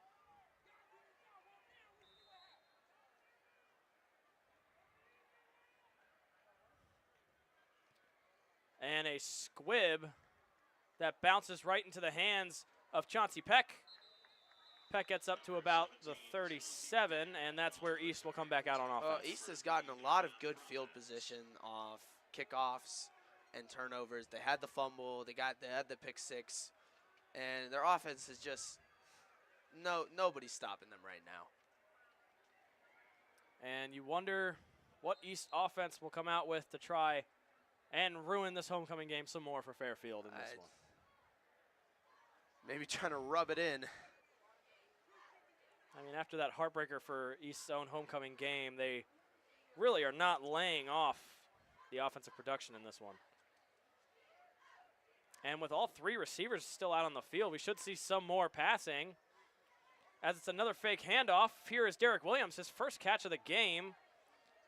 And he carries the ball forward. I think he's about a yard short of the first down. Nonetheless, a gain of 9, 2nd and 1. Well, Kidna doing a good job not darting his screen passes. Although it was a little low, Derek Williams able to go down, get the catch, pick up about 8. Kobe Lewis a little shaken up after that one. Kidna back in the shotgun. We've seen Kidna under center a lot. A few miscues from the snap. And here he shifts under center after all. Handoff to Ryder Hooks to the right side. Hooks cuts back inside, and he finds a hole. He's able to get about 9 and a first down for East. Ryder Hooks has been explosive in this second half. I wouldn't say he got shut down in the first half, just not maybe as many rushing yards as he wanted. Fairfield's defensive line is doing a good job keeping him contained, but here he's had a couple rushes, break for about 9 or 10 yards. Like I've been saying, East offense, unstoppable right now. And I mean, you say that, but I do think Ryder Hooks was pretty effective in that first half. He was averaging about 8 or 9 yards a carry, always getting into that secondary. He's been able to keep it up into the second half so far. Motions McFarland across, another handoff to Ryder Hooks. Gets past the first linebacker, and once again, another gain of about 8. Seems like Fairfield's ends are able to get through, but East running backs are just too fast, and they're able to bounce it outside. Ryder Hooks is a deadly stiff arm that he puts on about the first guy that gets to him every time, and it seems to work almost every time. It's just, it doesn't matter if the guy hits him immediately on the line. He's going to not get tackled by them. He always breaks the first tackle, always. And that's, I think, the best part about Ryder Hook's game. And Ryder Hook's pretty low center of gravity. He's hard to take down. Pretty much always breaks the first tackle. Decent run there for about 3. I think he's about a yard short of the first down. It'll be 3rd and 1. Well, East just trying to avoid the interception, not really trying to push it downfield, although still moving the ball. And that shows a lot about this run game, that they don't even need to pass it against a team like Fairfield. They can just run it all game and it'll work. And this Fairfield defense has got to be tired out from all these runs. Chauncey Peck now in the game. He'll get his first run of the second half, and he's got a big hole to the right side. A good block by Boyer on the edge, and Chauncey Peck's going to explode for about 20 yards, and East is now inside the 10-yard line. And that play was set up by Chris Boyer, able to right side of the field. Just you saw from Zion Neal earlier, the blocks have been amazing from these East receivers. Chris Boyer able to give Chauncey Peck the room he needs to move upfield. And I think it's safe to say Chauncey Peck maybe not getting as involved as he did, obviously, the first 2 weeks with Ryder Hooks being injured, but still has that big play ability. Thought he might break that one. He is still out there. McFarland in motion once again. It's going to be another handoff to the right side. Peck cuts back inside. This time he's met by about 3 Fairfield linebackers after a gain of about 3. Well, last couple drives ago when East had a touchdown in the red zone, Fairfield was able to force them to 3rd down. East has been dominant this whole game, especially in the red zone. It's something you haven't seen from them in the first 4 weeks, but here they've been dominating. See what they cook up here. So now 2nd and goal. Peck is still out there on the field. They're giving Ryder Hooks a chance to rest after ran the ball 4 times in a row. East hasn't passed since that first play of the drive. Kitna will step back on this one. And a lot of contact on Derek Williams. No flag, though. 3rd down and goal coming up. Physical play in the football. I thought the throw was a little bit behind him, but they were looking for his 6th touchdown pass. So East will take a timeout to talk over what they'll do on 3rd and goal. We'll step away for just a moment.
Welcome you back. End zone throw. Zion Neal was able to snag it, but he wasn't able to get into the end zone. Might bring out field goal unit. They will. A.J. Fitzstevens going to be the first field goal attempt since that Princeton game where they went 0 for 2 on them. And we've been talking about it. It was special teams that I think lost us the game against Princeton. First field goal attempt here. He's been perfect. He is on the left hash, though. But, I mean, the bright side is this is the first time that East's drive hasn't ended in either a touchdown or, unfortunately, a turnover. But I mean, They haven't punted once. They've gotten points on all their drives that haven't ended in a turnover. and if he makes this, they will have him put up more than This West. pretty much an extra point. Fitzstevens. The kick is up and good. East extends its lead to 52-17. And while the kickoff units come back on the field, we'd like to give you another look around the GMC. Circling back to that Lakota West Middletown game. Middletown was undefeated coming into it, but right now Lakota West is up 51-7 on the Middies. Domination from Lakota West. They're trying to show that that Princeton loss they took isn't going to define them. They're going to try and shoot for the top of the GMC, showing against Middletown. Going to knock Middletown off of the top spot. And with that, that's two back-to-back performances where West has scored more than 50 points, and really showing Sam Wiles, showing that he is an offensive powerhouse. Moving over to what we called our toilet bowl, an interesting development. Sycamore scored a touchdown. They're now up 14-7. I am shocked. I mean, Cole Rain hung with Middletown, and obviously Middletown's getting destroyed right now, but it was a close game, and I thought Cole Rain, although they struggle, and although they have not looked great, I thought they might dominate Sycamore the way Sycamore's been playing, but shocking. I am shocked that Cole Rain isn't beating Sycamore, and are they ever going to catch a break? How big is their losing streak now? Haven't won since 2022. This was probably their best opportunity, and just not taking advantage of it. Game not over there, though, in Coleraine. Obviously, only down by one score. Time left in that game. We circle back to one more, Princeton versus Mason, and Mason was able to put some points on the board for the first time tonight. Still, though, the score 30-7, and I think it's pretty clear now who the three powerhouses in the GMC are at the moment. Yeah, well, it's Princeton, Lakota West, and Lakota East.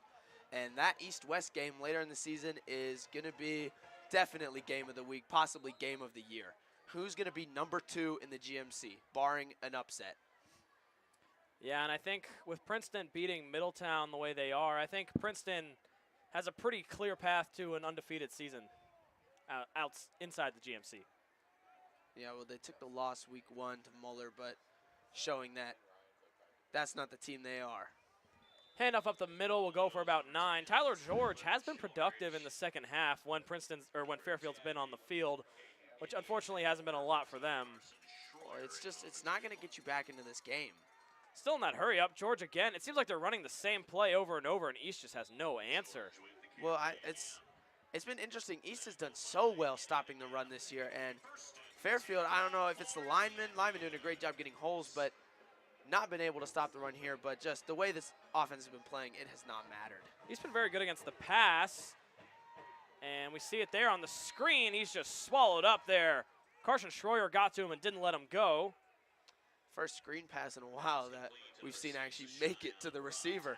Yeah, interesting. I'm not sure what was going on. Dominic Back just wasn't hitting his receivers. All his throws were going in the dirt on the screen passes. Working out now, though, Tyler George up the middle again for positive yardage. Gets about 3. 3rd down and 4 coming up. Well, I mean, are you going to run this ball again? You've been averaging about 5 yards a carry. 3rd down and 4. East got to be ready for a run here, a quick pass. It's going to be a handoff to George, who makes some guys miss, but Cohen Reap able to stop him in his tracks. 4th down and 1. Not surprising to see Fairfield stay out on offense. Well, I mean, you have to here. Got to stay out on offense. But you don't get it here. You give East offense another chance to score. And again, they'll go to Tyler George, and that time he's swallowed up. Isaiah Harrington didn't let him get anywhere. Defense not going to let them walk over them like they did on the last drive. That'll bring out East's offense. And East now up 52-17. Are they going to continue to throw the ball? I mean, it's been working. I mean, they might try for getting a 6th touchdown pass of this game. He has been on fire. So the East offense huddles up, and pretty much all the kinks that East offense had last week have been ironed out. And with that, we will see backup quarterback, the junior, will get his first reps of the season, Logan Cole. Well, he's a huge quarterback, and he's only a junior. And I saw him warming up. He was throwing 50-yard passes like it was nothing. See what he's got here. Wonder if they'll give him a couple opportunities to throw it deep, get his arm moving, or Maybe they'll just run the ball. I'm not quite sure, but when you're up this big, you can try things out like this. There's a flag. It's going to be delay a game. Doesn't matter too much in the grand scheme of things. East trying to move their personnel around. I'll start with the 1st and 15. Logan Cole, like you said, a big body, 6'6", 210. He's the biggest guy on that offense outside of the O-line. It will be a handoff up the middle and a gain of about 1. Ball handed number 35, Braxton Thurman. Braxton Thurman on the carry. Should see some names we don't see too often. 29, Nolan Nelson. Not the normal, definitely not the normal offense out there.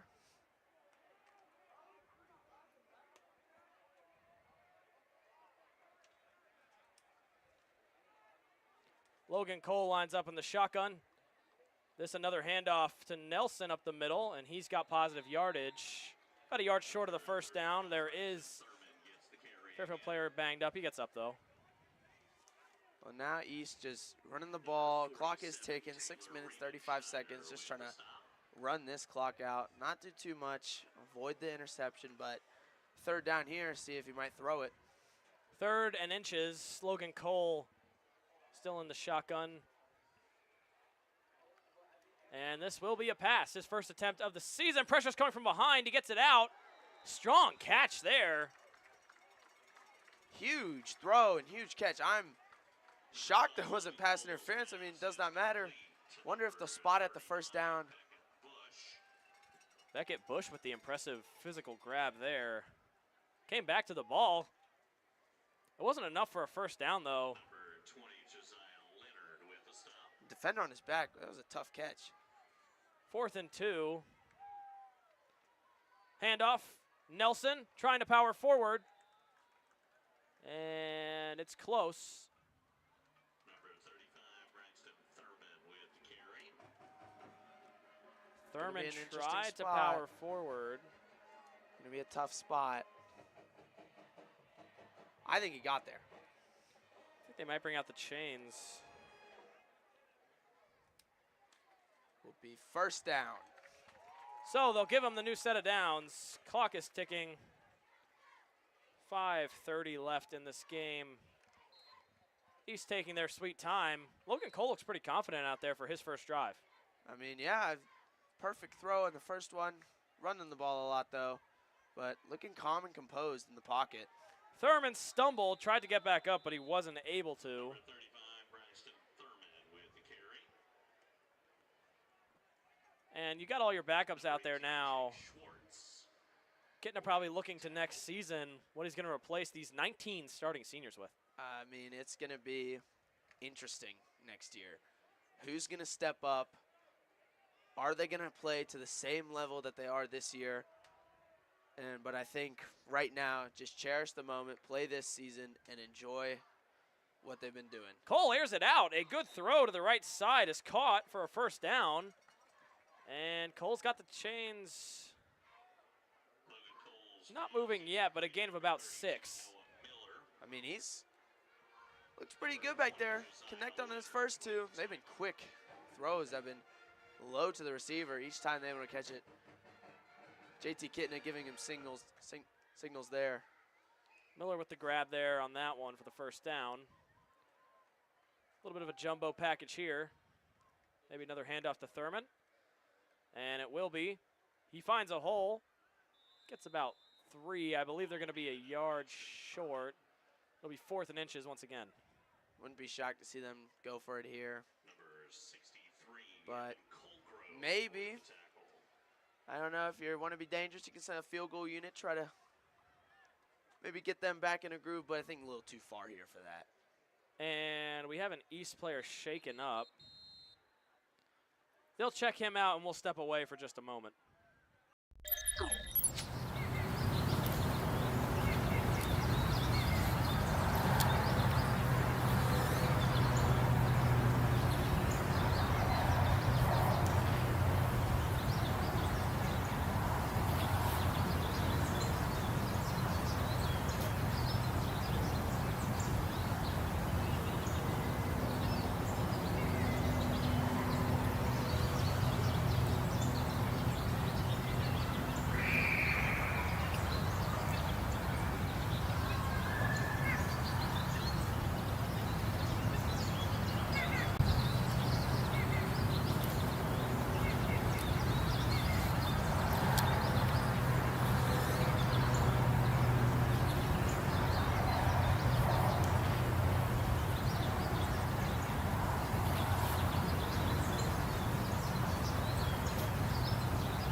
Welcome back. East offensive player was able to walk off on his own power.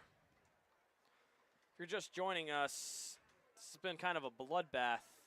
East has just stomped Fairfield.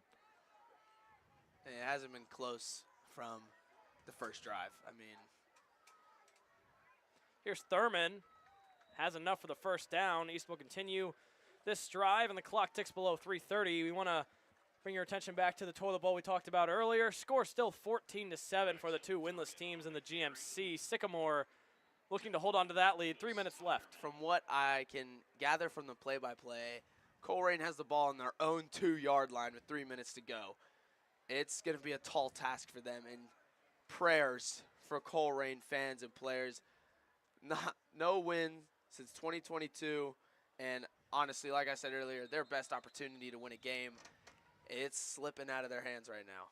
And Logan Cole, the current quarterback out there, the junior, 6'6", 210, a big guy.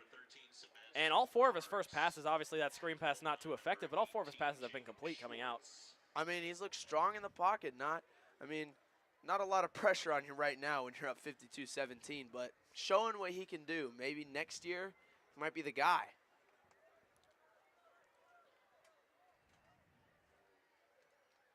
Lining up in the shotgun again. East maybe trying to get one more score. Fires it out to the right side on the screen.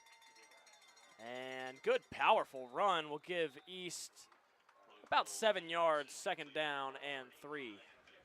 Logan Cole has been perfect. 5 for 5. Another big play there. It's been fun to watch. Beckett Bush coming in as well. He's had a few good catches coming out of the fourth quarter.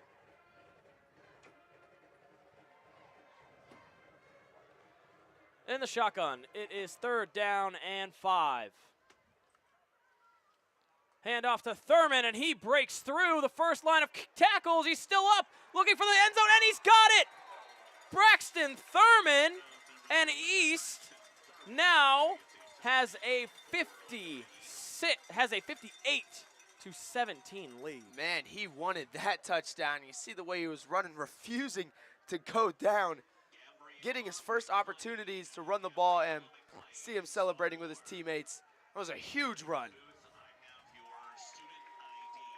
So obviously one of these blowout games is a chance for you to kind of make a name for yourself for next season if you're looking to start, and that's how you do it. Logan Cole was perfect through the air. Beckett Bush looked good at receiver, and obviously Braxton Thurman was able to punch it in. Strong run. Penalties fly. We're going to get another. It's going to be offsides on Fairfield somehow. I don't even think anyone was set. Interesting call by the refs.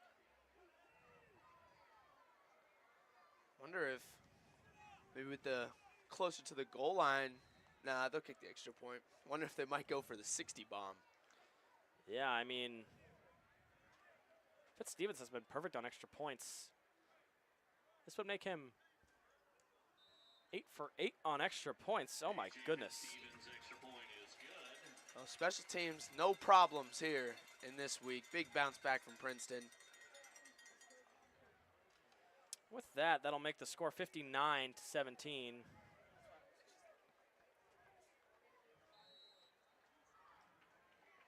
.21 seconds left. And I think both teams are just going to line up to end this game.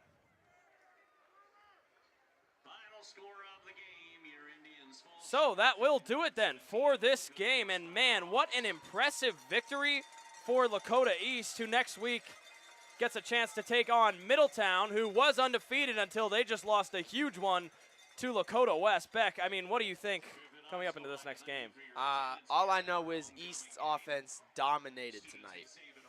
Just their only 2 blips were the field goal and the 2 turnovers. I mean, what a night for JT Kidna. 5 passing touchdowns. Zion Neal caught 2 of them.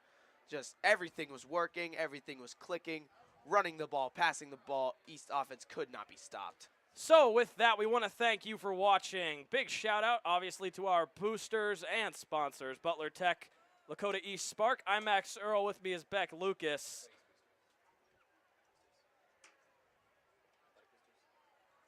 And we want to give a shout out to our athletic boosters as well. 59-17 our final score. We'll see you next week against Middletown. Until then, good night.